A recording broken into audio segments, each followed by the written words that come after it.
My eyelids fluttered open to unfamiliar silk sheets that whispered against my skin. This wasn't my cramped studio apartment, with its perpetually leaking ceiling and the incessant hum of the broken refrigerator.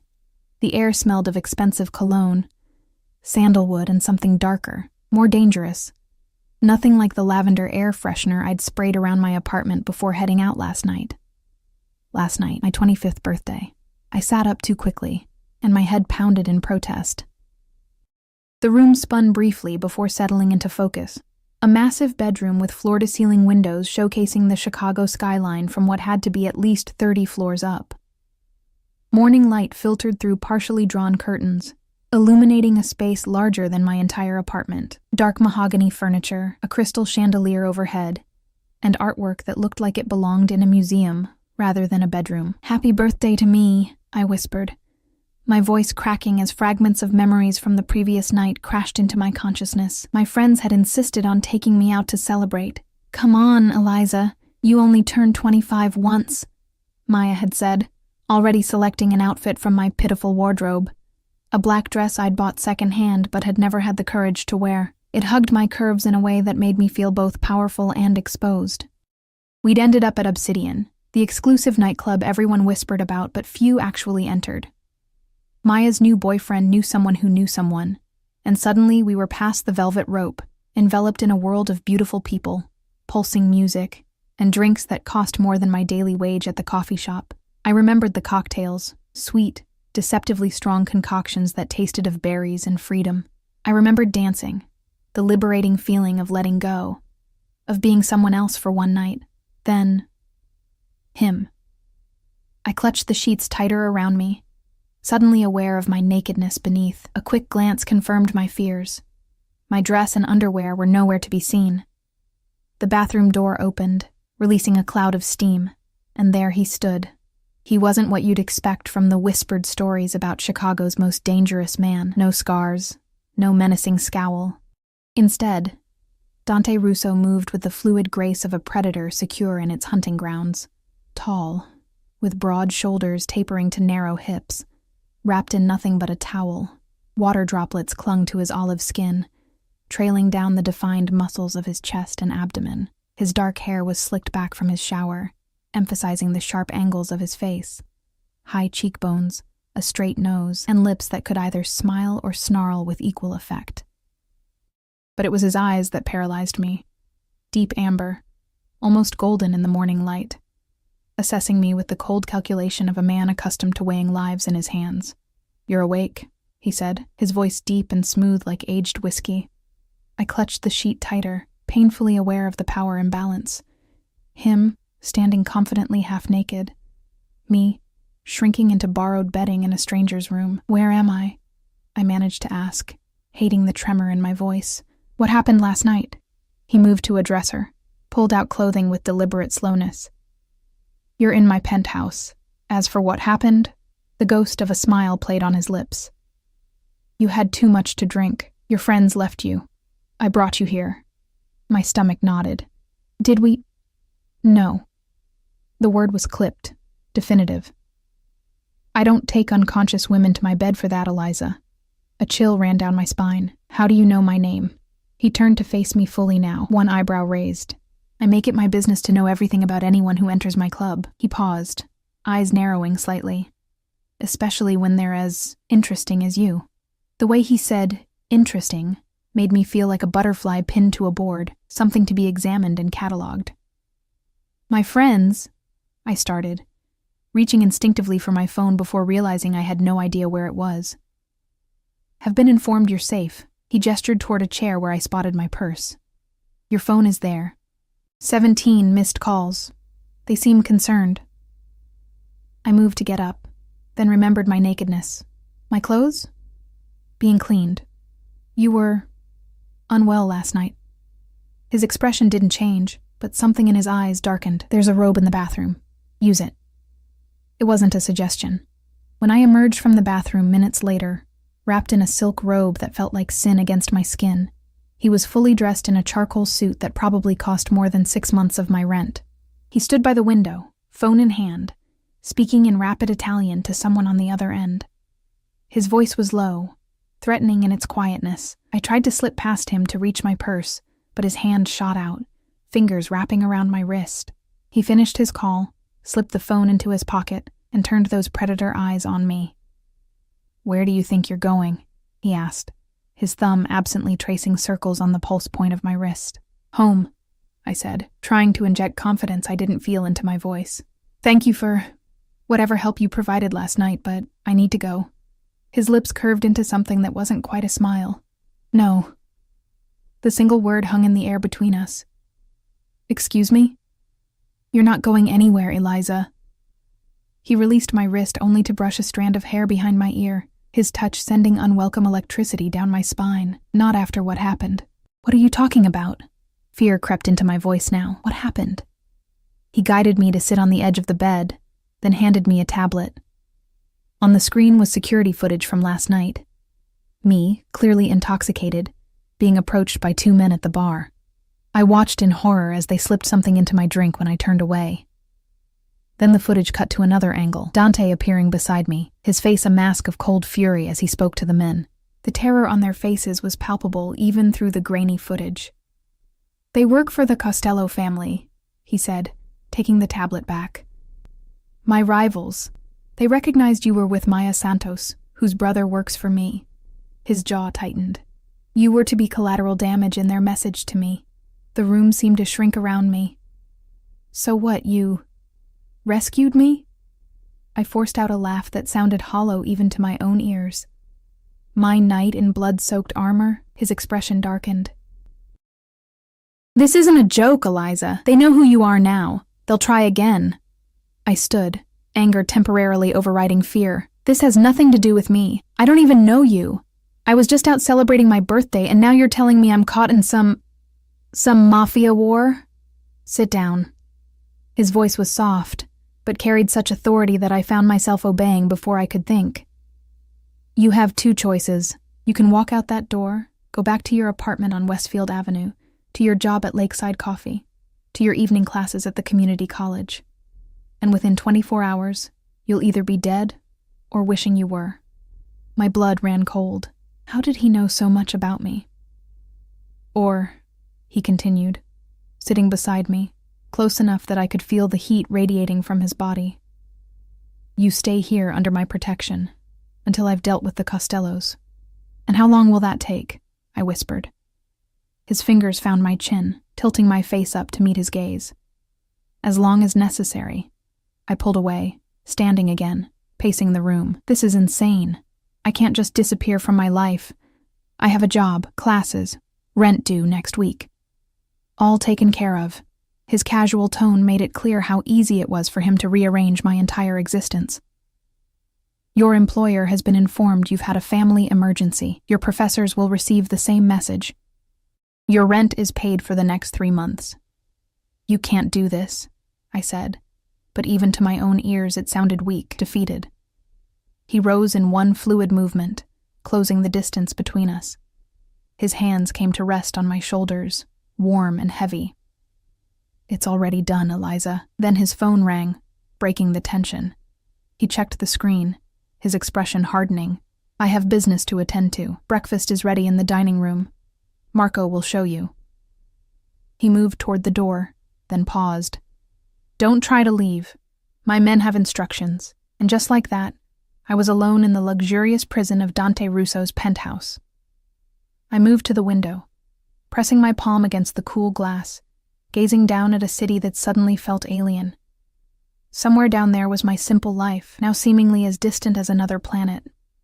A knock at the door startled me. A tall man with a scar running down one cheek stood there, his face expressionless. "Mr.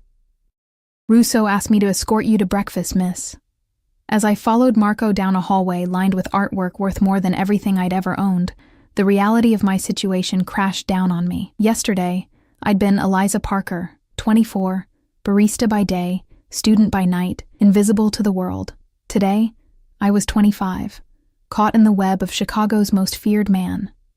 Visible in all the wrong ways. The worst part wasn't the fear or the confusion, or even the loss of control. It was the tiny, traitorous part of me that remembered how it felt when Dante touched me, the inexplicable safety I felt, despite knowing exactly how dangerous he was. "From now on, you stay," he'd said. And as I entered the dining room to find a breakfast spread fit for royalty and a view of the city that stole my breath, I wondered if I'd ever want to leave. The dining room, like everything else in Dante's penthouse, exuded wealth and power. A table that could seat 12 held only a single place setting at the head, with another set adjacent to it. The message was clear. I was to sit at his right hand. Marco pulled out my chair with unexpected gentleness. "Mr. Russo will join you shortly. Please, eat." I stared at the spread before me, fresh fruits arranged like jewels, pastries still steaming, 3 different types of juice in crystal decanters. My usual breakfast was coffee, and whatever pastry hadn't sold the previous day at the cafe. "How long have you worked for him?" I asked Marco, desperate for any information about the man who had effectively kidnapped me. Marco's face remained impassive. 10 years, miss." "And is he always like this? Taking strange women home and keeping them prisoner?" Something flickered in Marco's eyes. Amusement, perhaps, or surprise. "Mr. Russo has never brought anyone to the penthouse before. You're the first." He left before I could ask anything else, leaving me alone with that unsettling information. Why me? What made me different? I was nobody. A scholarship girl from the wrong side of town, working 2 jobs to pay for community college. There was nothing special about me. I picked at a croissant, too anxious to feel hunger. Through floor-to-ceiling windows, Chicago sprawled before me, the morning sun glinting off glass skyscrapers. Somewhere down there, Maya was probably frantic, despite whatever message Dante had sent her. I thought of my tiny apartment, my textbooks spread across my second-hand desk, my elderly neighbor, Mrs. Wilson, who I helped with groceries every Sunday. My life wasn't much, but it was mine. The sound of voices in the hallway made me straighten. Dante entered, still on the phone, his expression dark. Behind him followed a woman who made me feel instantly self-conscious in my borrowed robe. She was stunning, tall, model-thin, with sleek black hair and cheekbones that could cut glass. Her red-bottomed heels clicked against the marble floor as she approached. "Adriana Vega," she introduced herself, extending a manicured hand. "Mr. Russo's attorney." I shook her hand awkwardly, painfully aware of my unbrushed hair and makeup-free face. "Eliza Parker." "Yes, I know." Her smile didn't reach her eyes. "I've spent the morning arranging your sabbatical." Dante ended his call and joined us at the table. "Everything is arranged?" he asked Adriana. "Yes. Ms. Parker's employer believes she's taking family leave for a sick relative out of state. Her professors have been informed similarly. Her apartment will remain as is, with security monitoring." She slid a folder across the table. "The NDA, as requested." "NDA?" I echoed. Dante nodded. "Non-disclosure agreement. Everything you see, hear, or experience while under my protection remains confidential." "Or what? You'll kill me?" I meant it as sarcasm, but the silence that followed was answer enough. Adriana cleared her throat. "Mr. Russo has also taken the liberty of providing you with necessities." She gestured to Marco, who wheeled in a rack of clothing with price tags still attached, designer labels I'd only seen in magazines. "I selected based on your measurements." "My measurements? How did you—" I stopped, not wanting to know the answer. Dante watched me with those predator eyes. "Is there anything else you require, Eliza?" The casual use of my first name, as if we were friends or lovers, sent a shiver through me. "My freedom?" His lips curved slightly. "Not negotiable. Not yet." Adriana excused herself, leaving us alone. Dante filled his plate, then mine, ignoring my protest that I wasn't hungry. "You need your strength," he said simply. "Eat."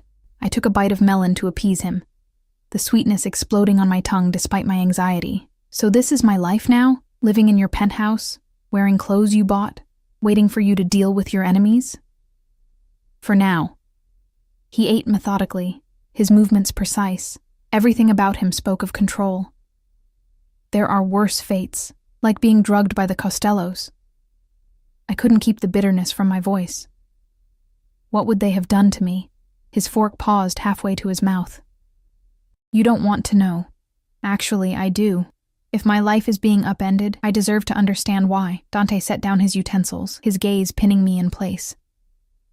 They would have taken you somewhere quiet, recorded everything they did to you, and sent me the video as a message that nothing I care about is safe.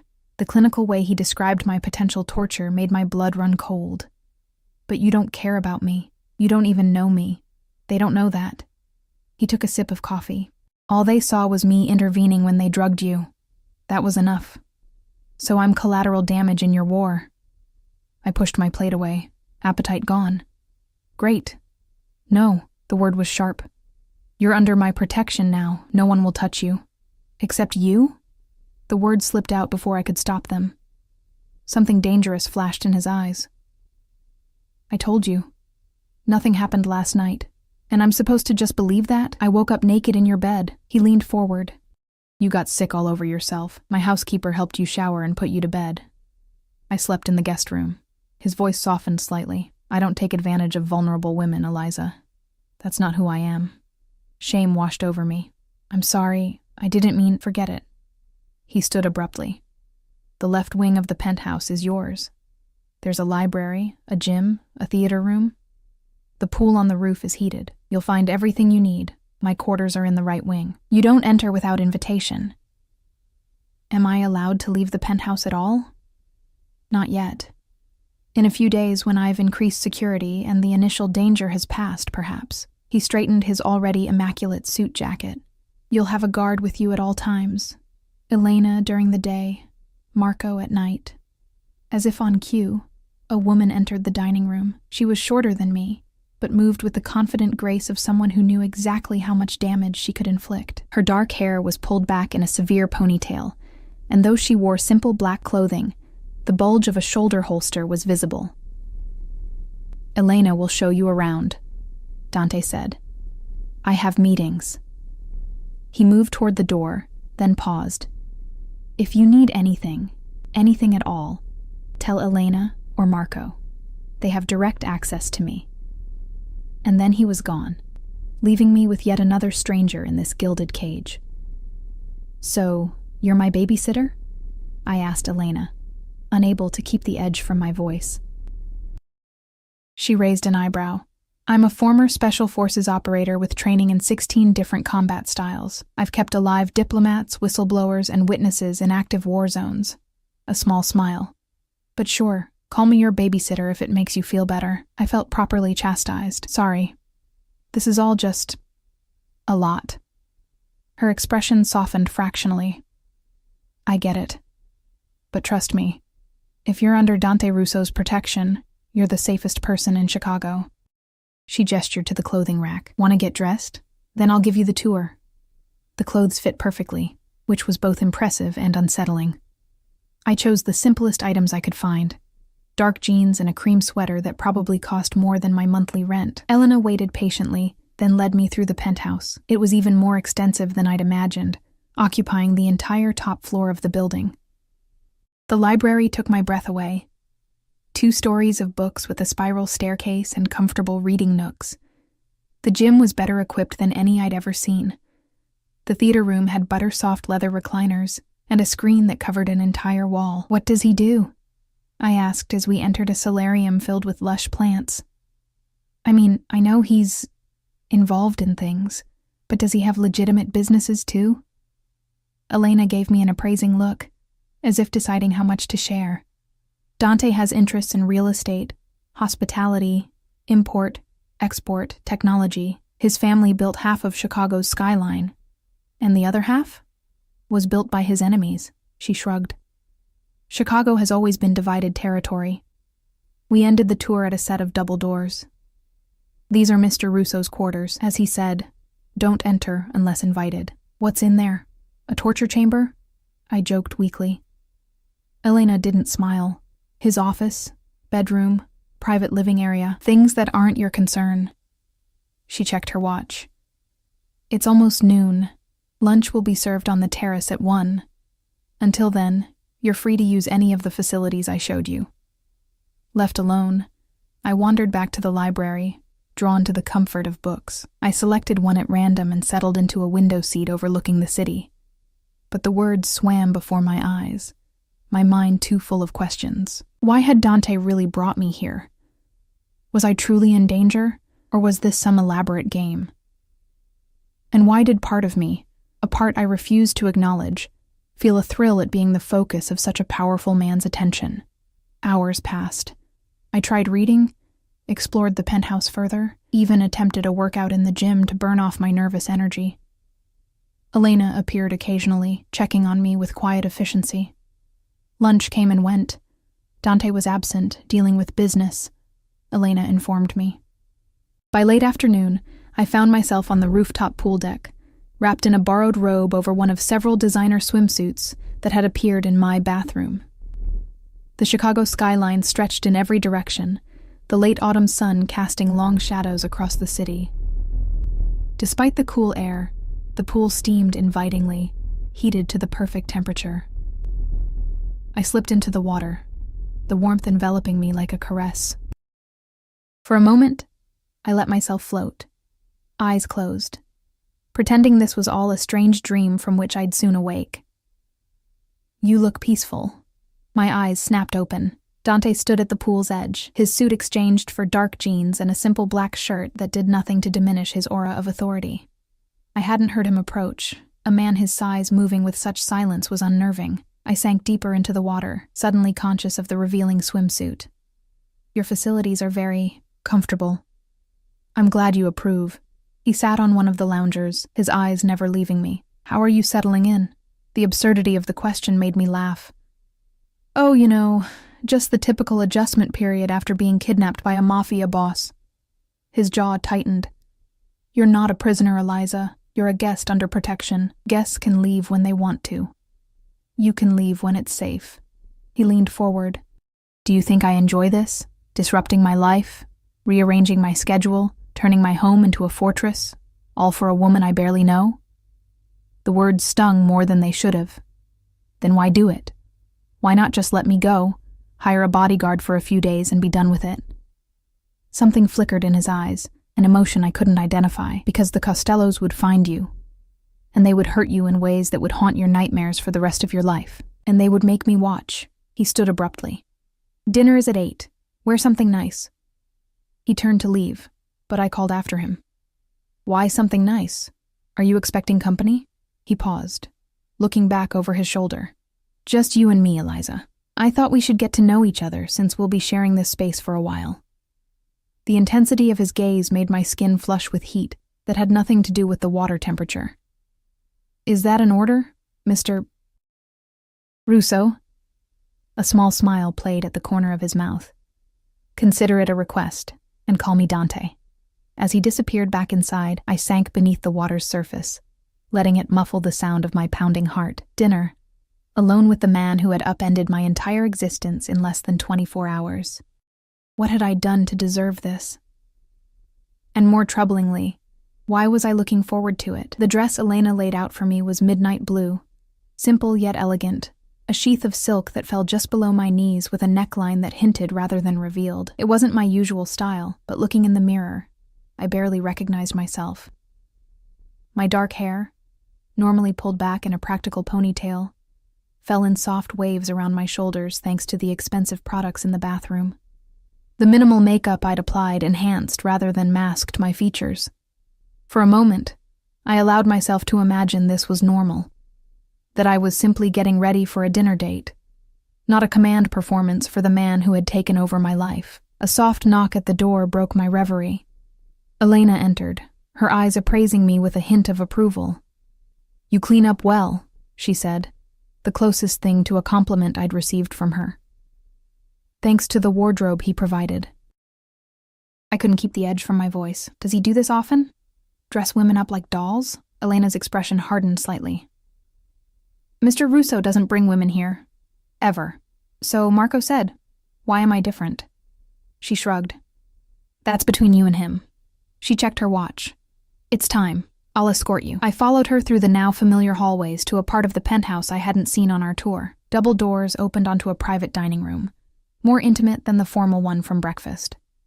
A table for two was set with fine china, crystal, and silver, illuminated by the soft glow of candles.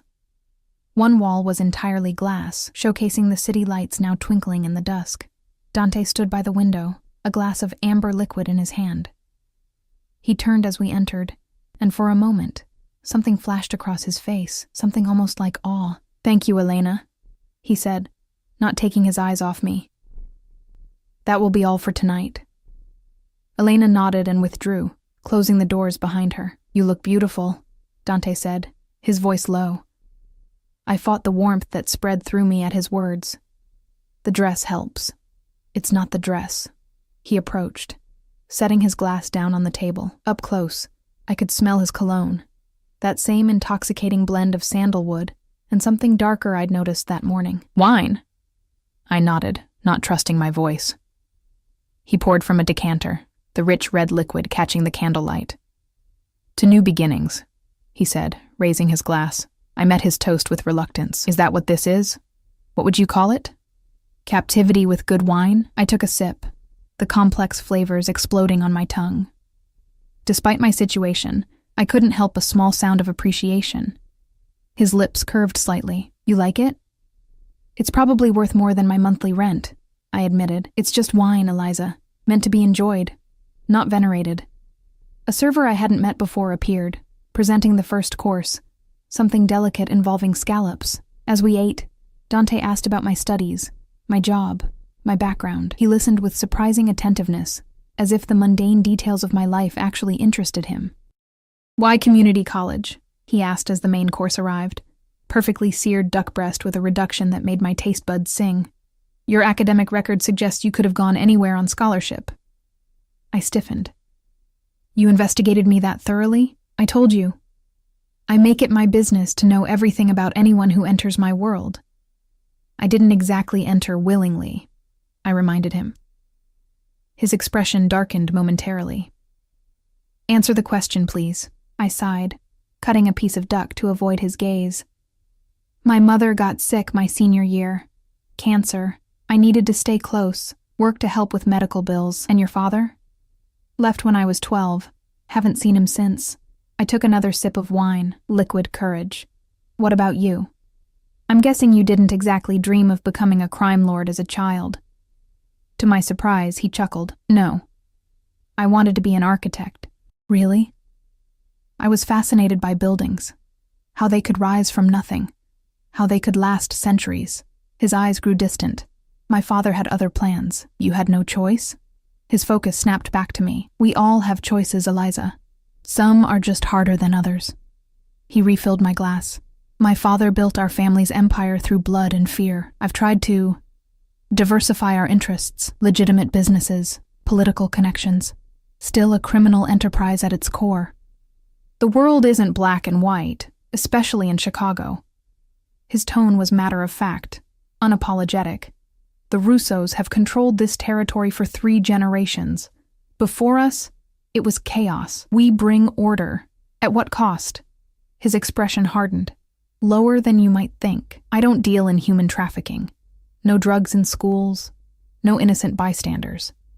"Except me," I countered. "You stopped being a bystander the moment the Costellos targeted you."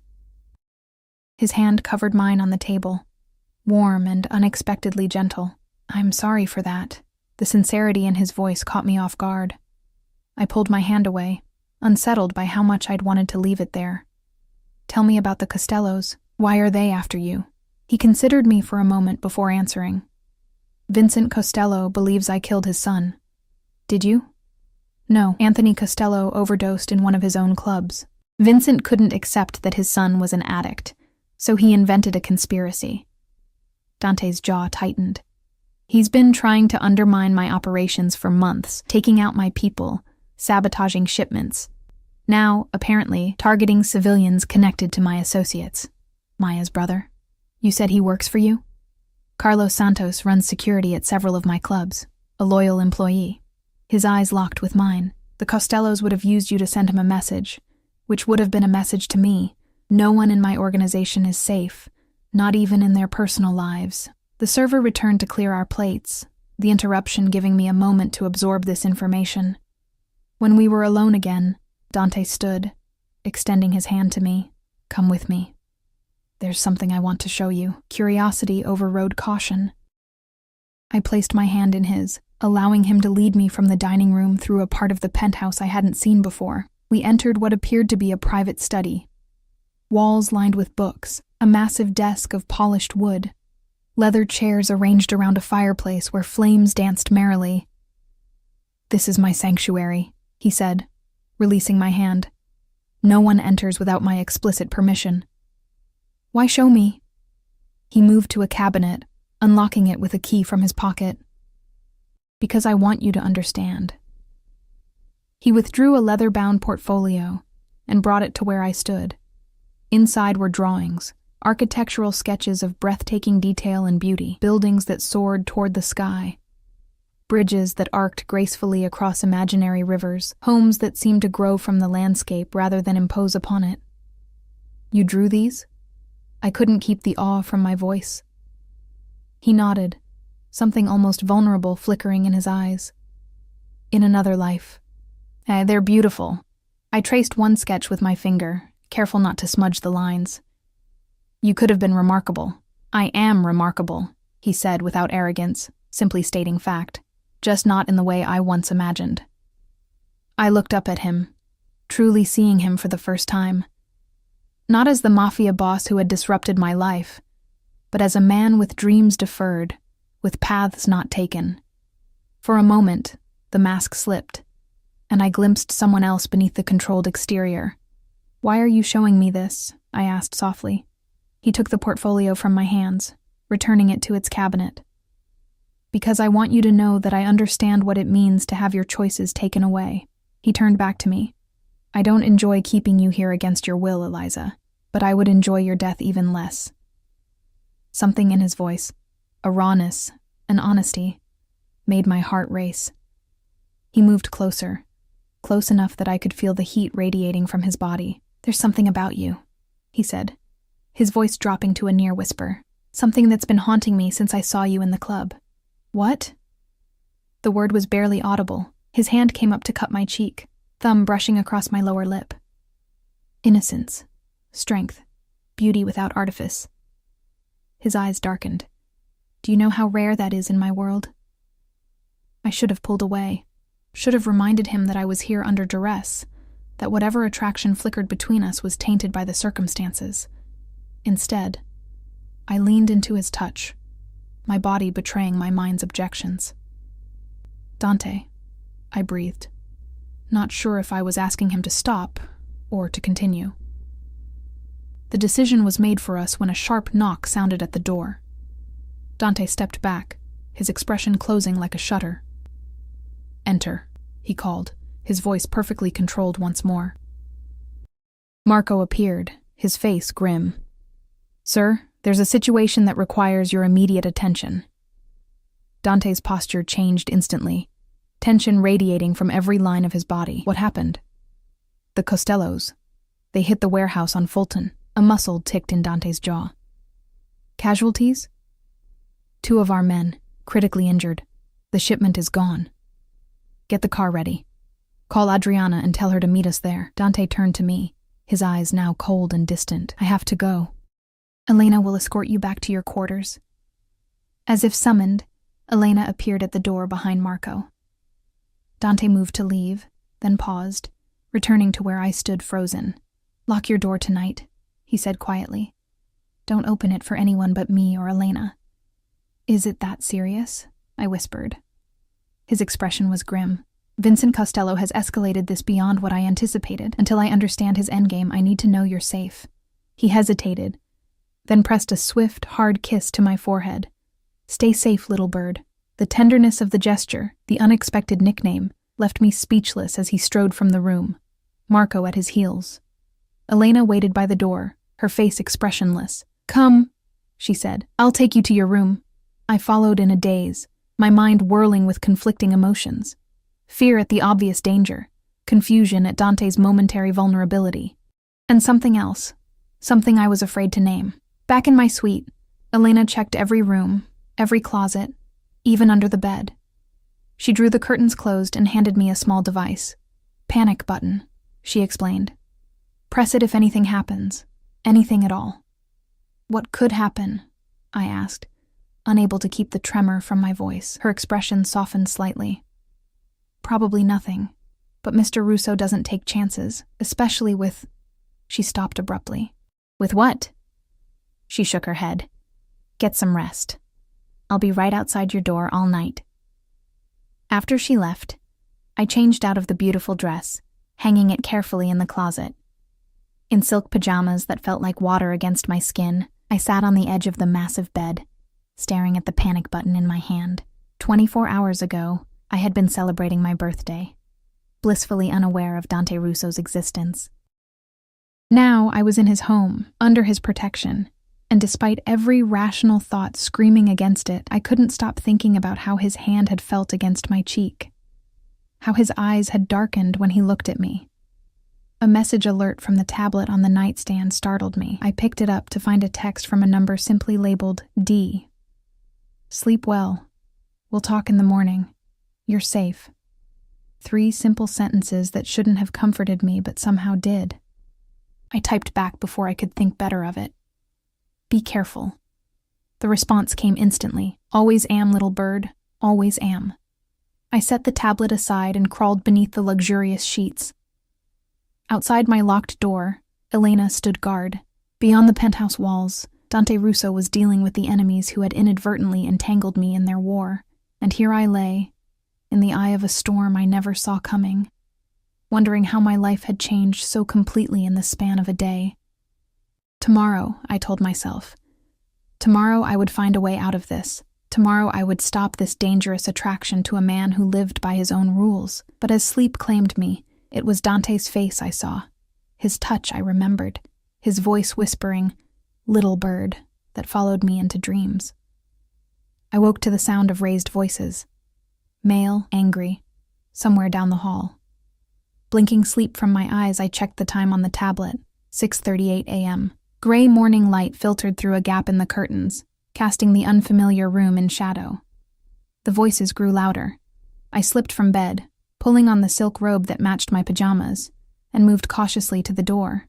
With my ear pressed against it, I could just make out the words. Completely unacceptable. That was Dante, his normally controlled voice tight with fury.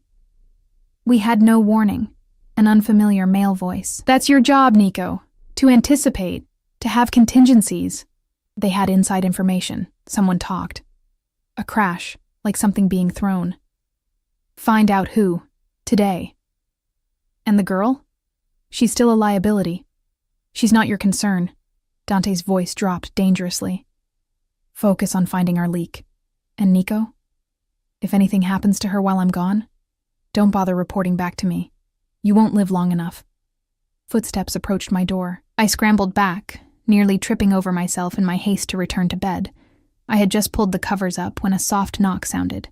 Eliza, it's Elena. May I come in? I took a steadying breath. Yes. She entered, looking surprisingly fresh, considering she'd presumably been on guard all night. Good morning. Mr. Russo asked me to inform you he's been called away on urgent business. He'll return this evening. I sat up, drawing the robe tighter around myself. The warehouse situation, something flickered in her eyes, surprise, perhaps, that I knew about it. Yes. He asked me to apologize for the abrupt departure and to assure you that the penthouse remains completely secure. I nodded, unsure how to respond. Part of me was relieved at Dante's absence. It would give me space to think, to plan. Another part, one I didn't want to acknowledge, was disappointed. Breakfast is ready whenever you are, Elena continued. After Mr. Russo suggested you might enjoy shopping to supplement your wardrobe. Online, of course. Of course. I couldn't keep the bitterness from my voice. God forbid I actually leave this gilded cage. Elena's expression remained neutral. It's for your safety, Eliza. The threat is very real. So I keep being told. I pushed back the covers and stood. I'll be out for breakfast in 20 minutes. After she left, I showered and dressed in another outfit from the collection provided. Black leggings and an oversized cashmere sweater that felt like being wrapped in a cloud. The mirror reflected someone who looked like me but wasn't quite. Better rested, better dressed, hair shining from expensive products.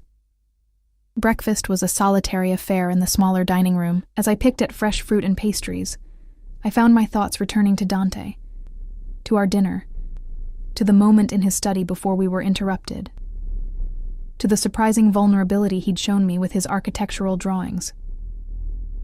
"Elena," I said as she refilled my coffee, "how long have you worked for Dante?" 5 years? And in that time, has he ever brought anyone here? A girlfriend? A date?" She hesitated, then set the coffee pot down. "Mr. Russo doesn't date in the conventional sense. His position makes normal relationships complicated. But there have been women. There have been arrangements, mutually beneficial companionship." Her expression softened slightly, but no, he's never brought anyone to the penthouse. This is his sanctuary. Until me. Until you. She studied me with newfound interest. "He's different with you. More careful. More present." I wasn't sure how to respond to that. "I need air. Is the rooftop accessible?" She nodded. "I'll accompany you." The rooftop garden was even more beautiful in daylight. Lush greenery and planters, comfortable seating areas, the pool sparkling in the morning sun. The autumn air was crisp, but not unpleasantly cold. I leaned against the railing, gazing out at the city that seemed both so close and so impossibly far away. "Do you ever wonder about the choices that brought you here?" I asked Elena, who stood a respectful distance away. "Working for someone like him?" She joined me at the railing. "Before Dante, I was private security for a Saudi prince. Before that, special forces. I've seen the worst people can do to each other." She looked at me directly. "Dante Russo is not the monster you think he is." "I don't think he's a monster," I said quietly. "That's what scares me." She nodded as if I'd confirmed something. "Be careful with him, Eliza. He may seem invulnerable, but he's not." "Why are you telling me this?" "Because I've never seen him look at anyone the way he looks at you." She straightened. "And because whatever's happening between you two, it's changing him. Whether that's good or bad remains to be seen." The day passed slowly. I spent hours in the library losing myself in books. Elena brought lunch, a simple but exquisite salad with grilled chicken. I browsed online stores on the tablet, selecting a few practical items despite being told money was no object. I swam laps in the pool until my muscles ached pleasantly. All the while, my mind worked on the problem of my situation. Could I trust Dante's assessment of the danger? Was I truly a target? Or was this elaborate setup something else entirely? And why did the thought of leaving fill me with such conflicting emotions? By evening, a strange restlessness had settled over me. I paced my suite, checked my phone. Still no service, though Elena assured me it was for security reasons, and changed outfits twice, settling finally on a simple black dress that felt appropriate for dinner, whether Dante returned or not. At 8, Elena escorted me to the dining room, where a single place was set. Mr. Russo called. He's been delayed but hopes to return by 10. He asked that you not wait for him to eat. Disappointment washed over me, followed immediately by annoyance at myself for feeling it. Fine. Dinner was exquisite but tasted like ash. I picked at it listlessly, my appetite gone. Afterward, Elena suggested a movie in the theater room, but I declined, retreating instead to the library. There, curled in a window seat with a book I couldn't focus on, I watched the city lights shimmer below. Quite a view, isn't it? I startled, the book tumbling from my hands.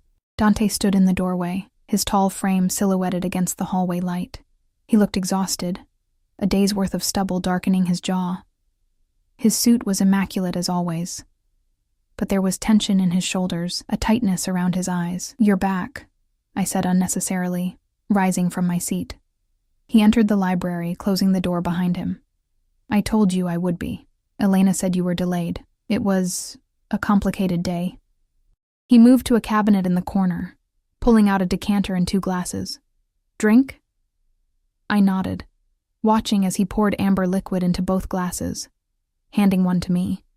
Our fingers brushed in the exchange, sending an involuntary shiver up my arm. "To surviving another day," he said, raising his glass.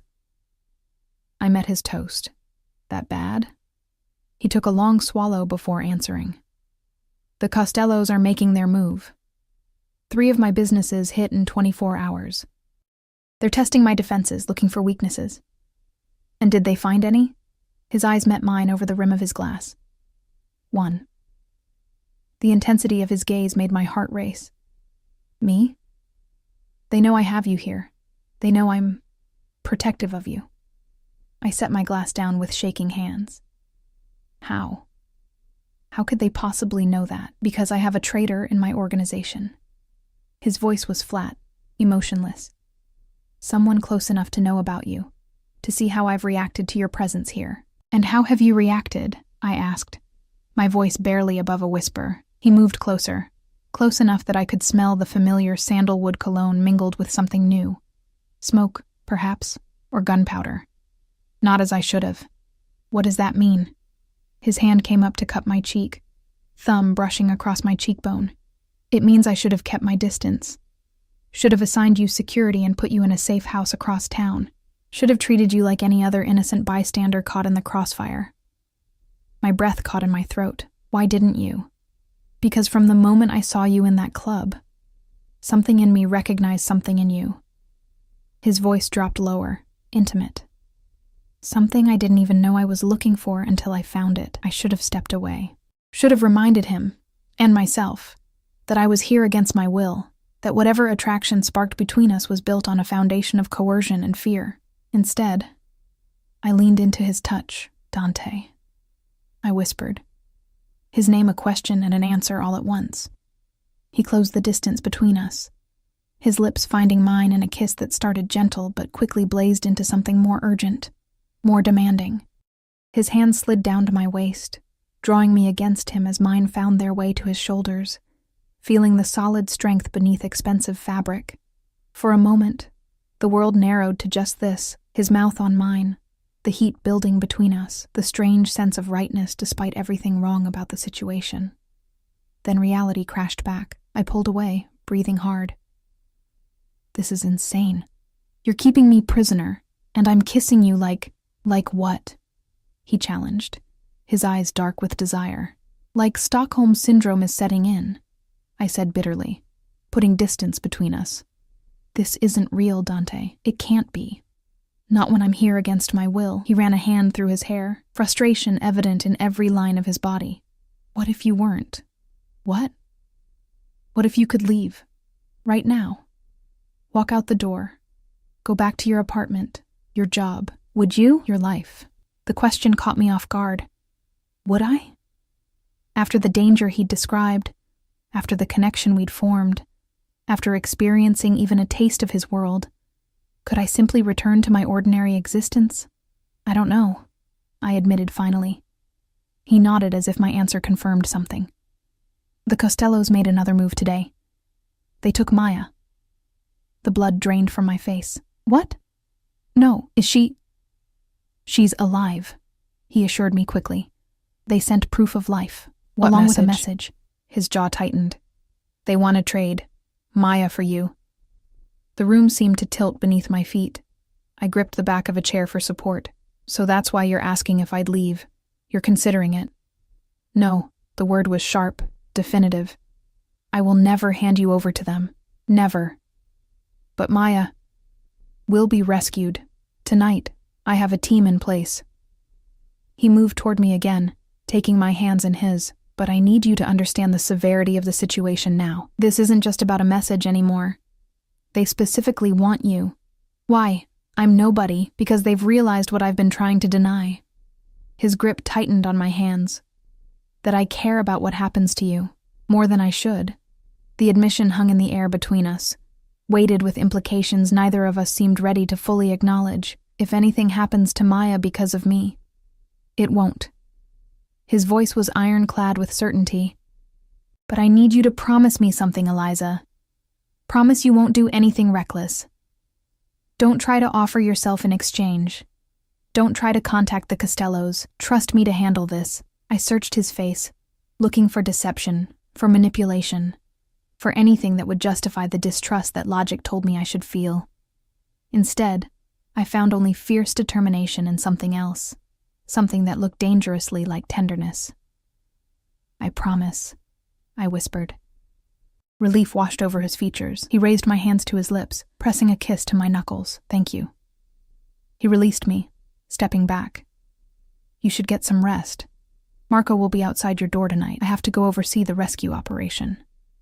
Will you tell me when Maya's safe? He nodded. No matter the hour.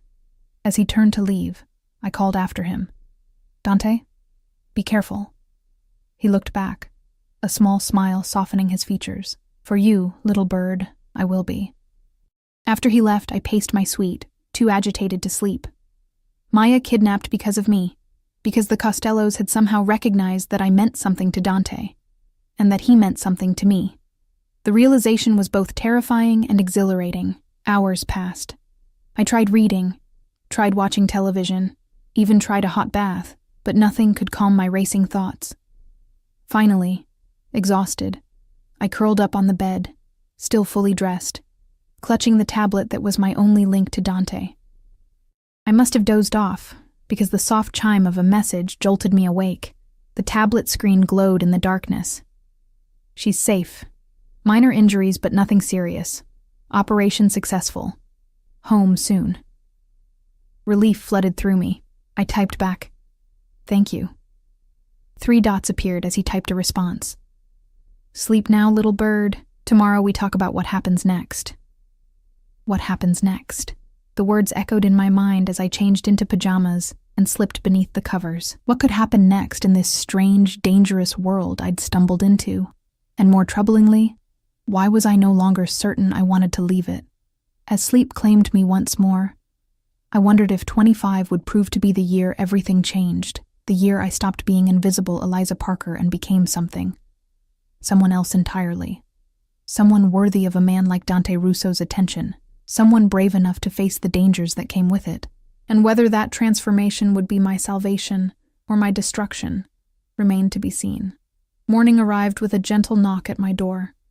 I opened my eyes, disoriented for a moment before remembering where I was and everything that had happened. The events of the previous night came rushing back. Dante's kiss, the news about Maya, the late-night message confirming her rescue. "Eliza? It's Elena. May I come in?" I sat up, pushing tangled hair from my face. "Yes, come in." Elena entered, carrying a tray. "Mr. Russo thought you might prefer breakfast in your room this morning." She set the tray on the bedside table. Fresh coffee, pastries, fruit, and a single red rose in a slim crystal vase. "He asked me to tell you he'll be in his study when you're ready to talk." My heart skipped. "Is Maya really okay?" Elena's expression softened. "Yes. She's being kept at a secure location for her protection, but her injuries were superficial, mostly designed to scare rather than harm." Relief washed over me. "Thank you." After Elena left, I ate sparingly, too nervous about the upcoming conversation with Dante to have much appetite. What did he mean by, "what happens next"? Was he finally going to let me go now that the immediate danger had been neutralized? And why did that prospect fill me with such conflicting emotions? I showered and dressed with care, selecting a simple blue dress from the wardrobe. As I made my way to Dante's study, the penthouse seemed unusually quiet. No Marco in the hallway, no staff preparing lunch or tidying rooms. I knocked softly on the study door. "Enter," came Dante's voice from within. He sat behind his desk, papers spread before him, looking as if he hadn't slept at all. When he saw me, he rose, coming around to lean against the front of the desk. "How are you feeling?" he asked. Relieved about Maya, confused about everything else, I remained by the door, suddenly hesitant to move closer. "You wanted to talk about what happens next?" He nodded, gesturing to one of the leather chairs. "Please, sit." I perched on the edge of the chair while he returned to his position against the desk, arms folded across his chest. For a moment, he simply looked at me, his expression unreadable. "The situation has changed," he finally said. "Vincent Costello reached out this morning. He wants to meet." "With you?" "With both of us." My blood ran cold. That's insane.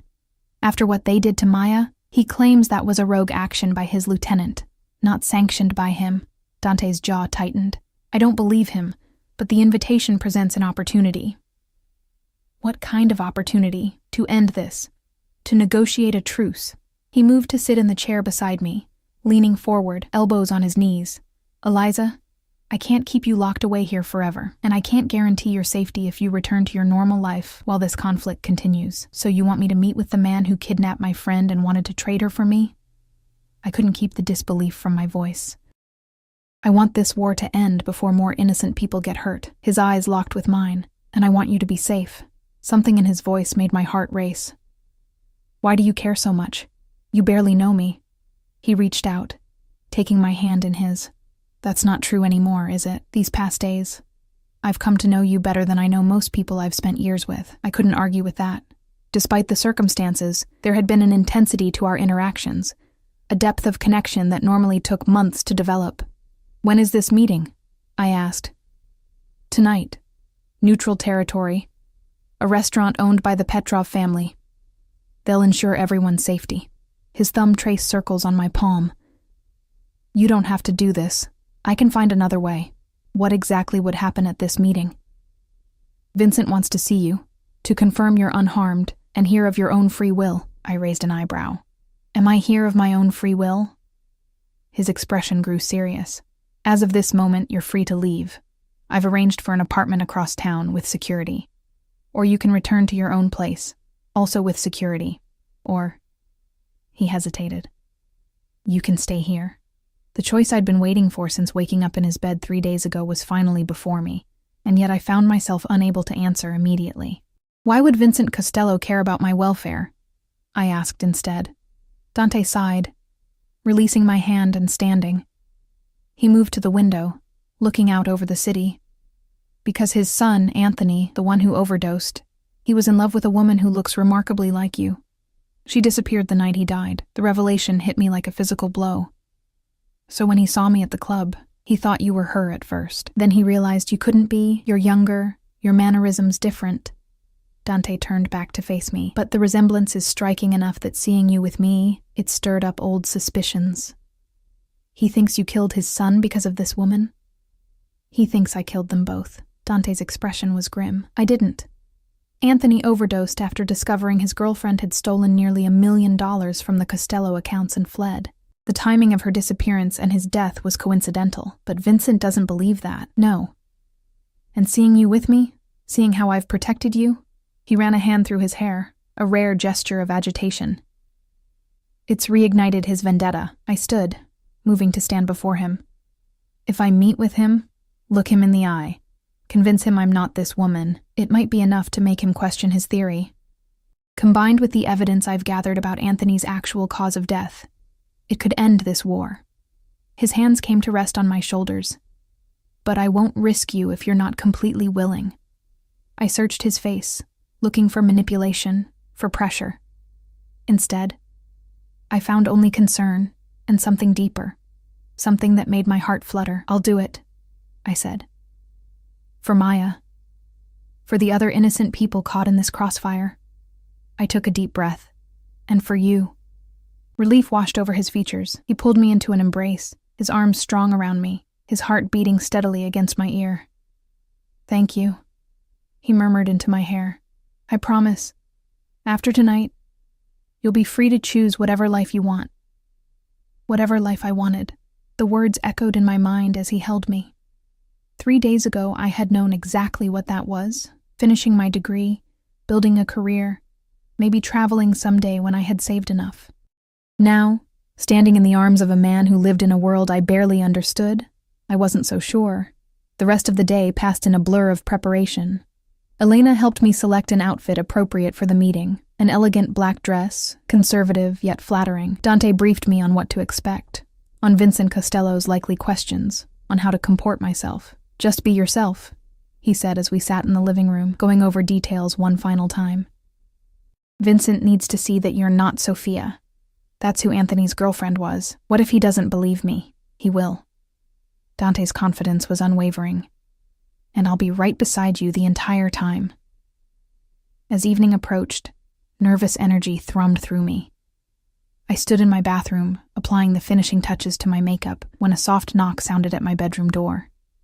"Come in," I called, expecting Elena. Instead, Dante entered, already dressed in an impeccable black suit. He stopped in the doorway to the bathroom, his eyes taking me in from head to toe. "You look beautiful," he said softly. I turned to face him fully. "Will I pass inspection?" Vincent Costello's opinion is irrelevant. He moved closer, reaching out to tuck a strand of hair behind my ear. "But yes, you'll make quite the impression." "Dante?" I hesitated, unsure how to articulate the swirl of emotions inside me. "After tonight, when this is over." He placed a finger against my lips, silencing me. "One step at a time, little bird. Let's get through tonight first." The restaurant was as elegant as I had expected. Old-world luxury with heavy draperies, crystal chandeliers, and staff who moved like ghosts between tables.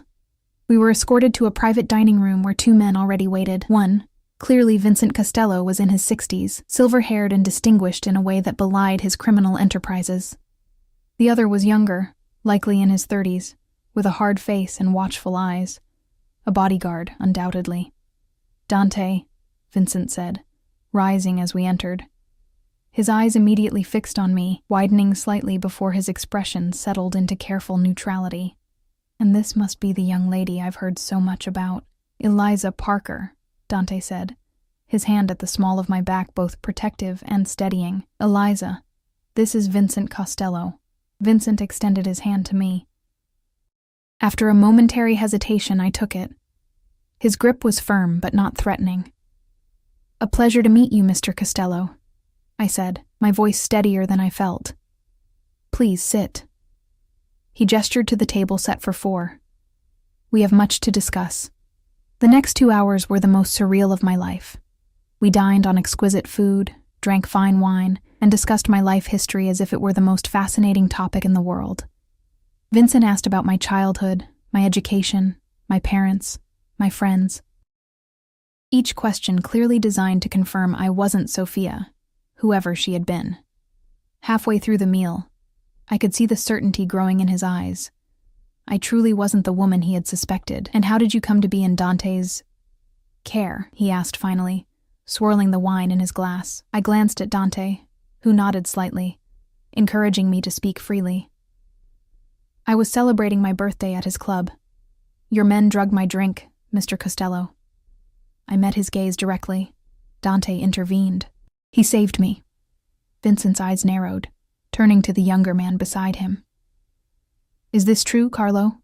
The man shifted uncomfortably. "I received information that she was connected to the Santos family, that taking her would send a message." "Information from whom?" Vincent's voice was dangerously quiet.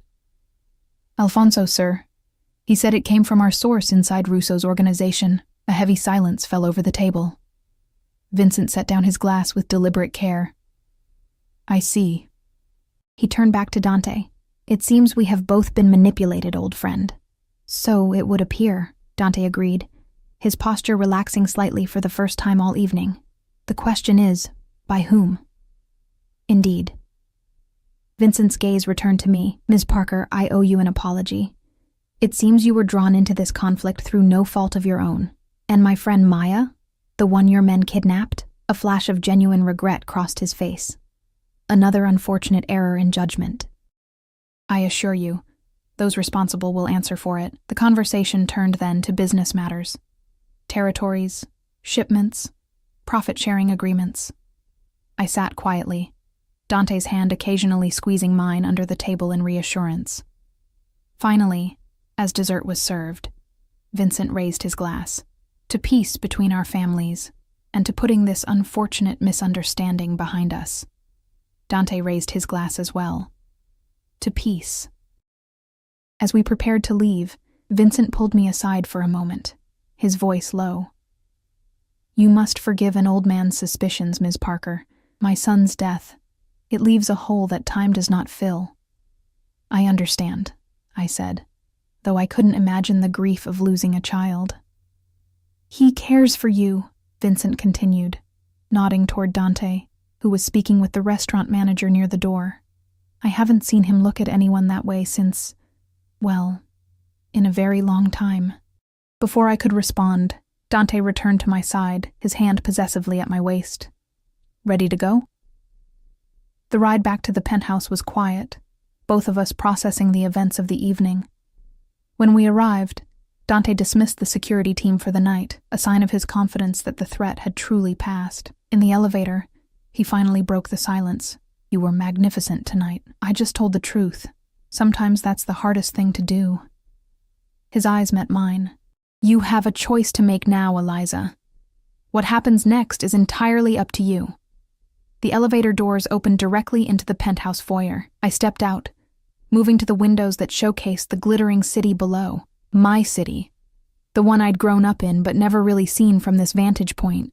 This world of power and danger and luxury. If I wanted to leave tomorrow, to go back to my apartment, my job, my classes, you'd let me? Yes. He came to stand beside me, not touching me, giving me space. I'd arrange security, of course, at least until we're certain the truce holds. But yes, you could return to your life. And if I didn't want to, I turned to face him. If I wanted something else. His eyes darkened. "What do you want, Eliza?" It was the question I'd been asking myself all day. What did I want? The safe, predictable life I'd had before? Or something new? Something that scared and thrilled me in equal measure? "I want to stay," I said softly. Not as a prisoner, not as someone under protection, but as someone making a choice. He moved closer, his hand coming up to cut my cheek. "And what choice are you making, little bird?" "I'm choosing you." The words felt right as they left my lips, as if I'd been waiting to say them since the moment I first saw him. "I know it's fast. I know it's complicated. I know your world is dangerous. But these past days, I've felt more alive, more seen, than I have in my entire life." Joy bloomed in his eyes, transforming his face. "Are you sure? Once you step into my world fully, it's not easy to step back out." "I'm sure." I leaned into his touch. "I want to see where this leads. I want to know you, all of you, not just the Mafia boss, but the man who wanted to be an architect. The man who calls me little bird, the man who risked everything to protect a stranger." His other arm circled my waist, drawing me against him. "You were never just a stranger, Eliza. From the moment I saw you in that club, something in me recognized something in you. Like finding a piece of myself I didn't know was missing." His lips found mine, the kiss deeper, more passionate than our first. I wound my arms around his neck, surrendering to the heat building between us. When we finally broke apart, both breathing hard, his forehead rested against mine. "Stay with me tonight," he whispered. "Not because you're in danger, not because you have nowhere else to go, but because you want to." "Yes," I breathed, the single word a promise and a beginning. He lifted me into his arms as if I weighed nothing, carrying me through the penthouse to his quarters, the wing that had been off limits until now. His bedroom was simpler than I'd expected, masculine but not austere, with the same spectacular view of the city. He set me down gently beside the bed, his eyes never leaving mine as he brushed a strand of hair from my face. "We can go as slow as you want, little bird. We have all the time in the world now." "I don't want to wait anymore," I said, finding courage in the desire I saw reflected in his gaze. "I've been waiting my whole life without even knowing it. Waiting to be seen, to be wanted, to be chosen." "I see you, Eliza," he murmured, his hands framing my face. "I want you. I choose you." The rest of the night was a revelation, his hands and mouth mapping my body with the same careful attention he gave to everything important in his life. In his arms, I discovered parts of myself I never knew existed. Passion, hunger, a reckless abandonment that would have shocked the practical barista I'd been just days ago. Afterward, lying in the tangle of his sheets, my head on his chest, I listened to the steady beat of his heart. "What are you thinking?" he asked, his fingers tracing idle patterns on my bare shoulder. That life can change so completely, so quickly. I propped myself up on one elbow to look at him. "A week ago, I didn't even know you existed. Now I can't imagine my life without you in it." He smiled, tucking my hair behind my ear. "On your 25th birthday, you woke up in the Mafia boss's bed." And he said, "From now on, you stay." I finished, smiling back at him. Was it really so terrible, being kept here? I pretended to consider. The food was good. The clothes were nice. The company, I trailed a finger down his chest. Well, the jury's still out on that. He growled playfully, rolling me beneath him. Is that so? I laughed, wrapping my arms around his neck. I suppose I could be persuaded to give a favorable verdict. His expression grew serious. I want you to know what you're choosing, Eliza. My world isn't always like this. Luxury and fine dining and peaceful resolutions. There will be danger. There will be difficult decisions. There will be aspects of my business that might shock you. I know. I touched his face, feeling the stubble rough against my palm. I'm not naive. I understand that loving you comes with complications. Loving me? He repeated, his eyes searching mine. Yes. I didn't try to take it back or qualify it. I love you, Dante Russo. God help me, but I do. The smile that spread across his face was like the sun breaking through clouds. And I love you, Eliza Parker. I think I have since that first night, when you looked at me across that crowded club, not knowing who or what I was, just seeing me.